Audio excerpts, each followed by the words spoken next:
talk about what that is, but let's first talk about passwords. Obviously, when you're logging into maybe a particular website, you've joined the website and they want to know who you are or whatever, or there's some information that's locked on your computer or on somebody else's computer based on things that you want to purchase, like from Amazon or something you're asked to register in.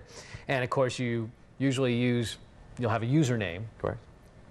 And then you have the password. Now the password is really the key here, right? I mean, because usernames, usually you have a username that you'll remember. It's not some crazy number usually. Yeah. But then the password needs to be something off the wall or something that people aren't going to. Now, I mean, the old days, and I'm talking the old days like in the 90s, right? You know, at that time there wasn't a whole lot of hacking going on that we worried about so much. So people were using like maybe their first name for the username and their last name for the password, right? And they did that for a long time. What changed though?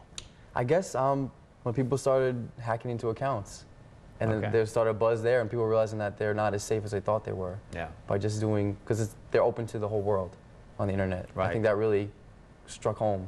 Now, I know that for a long time people that were using, you know, they got their email address, so they had their username and their password to get into email. Well, why don't I just use the same thing for my Amazon account and for my classmates account and for everything else I do?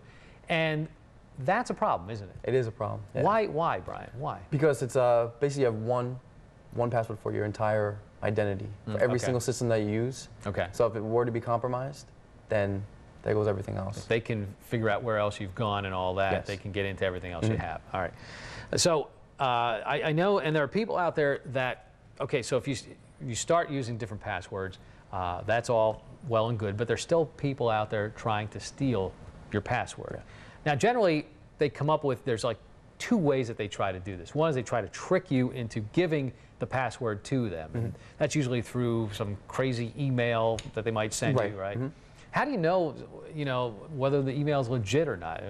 What do you look for? Very difficult for email, especially usually like if you get a link in the email. Usually the best thing to do is actually go to the website, like go to the internet first. Instead of using that Instead of using the link, because you never know what's in the link. I know people get things that are purportedly from their bank, or from some account. And banks rarely will send you an email with a link in it. And to ask you to actually, log in and put stuff in. Okay. So, and I know, like you're saying, say your bank was Bank of America, and their address is bankofamerica.com. But the link in there might be something else. It might have Bank of America in there, but it might have some other things, and then it might also have some other country at the end. Instead of .com, it's .co, .uk, .ru. Who knows what it could be, especially in emails, a lot of them are HTML format, which means that they can actually mask the address. Oh, so then it actually says like www.bankofamerica.com, but the hyperlink itself is something completely different. You click on it, and by that time, you're already, maybe you didn't even notice it. Okay, so that's an issue there. So you got to be careful with that. You don't want to reveal your password to anybody. You want to keep those very secure. Now, the other thing is, the other way they do that, of course, is testing all the various possibilities. That's time consuming though, isn't it? It is. Well, like a brute force method. How are a lot of them are computer driven. Just they have high-powered computers that set up a program that would just algorithms and algorithms just keep going through and through until they do find stuff. They do find stuff, definitely, especially weaker passwords. Okay, now let's talk about weaker passwords. The old days of having 3 letters, are probably gone. Yeah, I don't think they'll even let you. Most sites, I don't think would. It's like a 5-character minimum at least. I think, I've seen 6. I've seen more. Now, from what I've read. At least 8 characters now. They're saying 8 characters at least. But now they're also saying, 12 characters really is the way to go. And now we're talking other cases too, uppercase, lowercase. Well, let's talk about that. I mean, letters. You probably don't want to use like words like Main Street or something like that. You want to really mix it up so it's like an M here and a J and then an uppercase and a lowercase. Now, some of them let you use some of the symbols, some don't. Correct. But you can throw in like an underscore usually or a dash, things like that.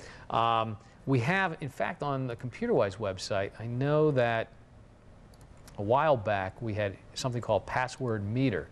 And this particular website allowed you to test out a password. For example, if we see, it says now, what does it say here? Minimum requirements. Minimum 8 characters in length, contains 3/4 of the following items: uppercase letters, lowercase letters, numbers, and symbols. And it also has a score, and it lets you know if it's too short or not. So, all right, we can start putting in some. We could put in a couple different things, and oh, this is on hide. We'll take the hide off so we know, exactly what I'm typing in. And as you can see, it's, oh, wait, where am I at here? F, we got an H. Okay, it's still saying it's very weak, so we'll go to like an uppercase, and then we'll do underscore. And we're getting better now, getting better. Right? A 3, a small m. Let's go to a 6, a dash. Now we're getting very strong all of a sudden. But now look what you have. Look at that.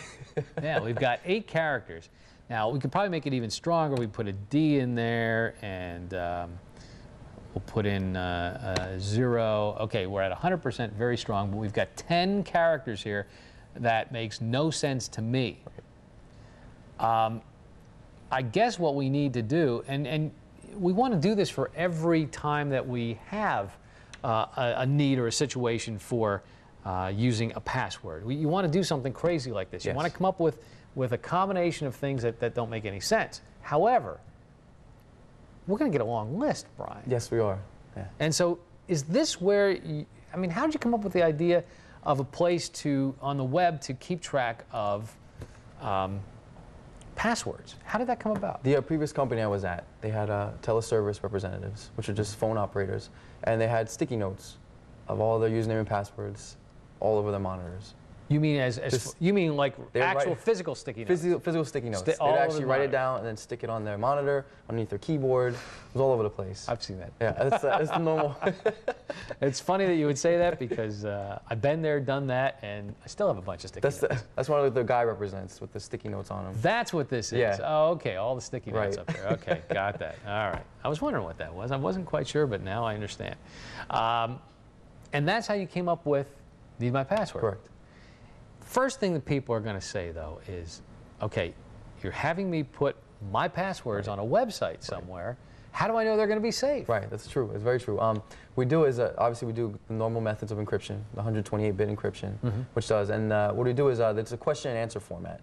Okay. Rather than having another password for your passwords, it is and the question itself is very open-ended. Okay. So we get them like, what was your favorite place as a child? Okay. Or what are your favorite song lyrics?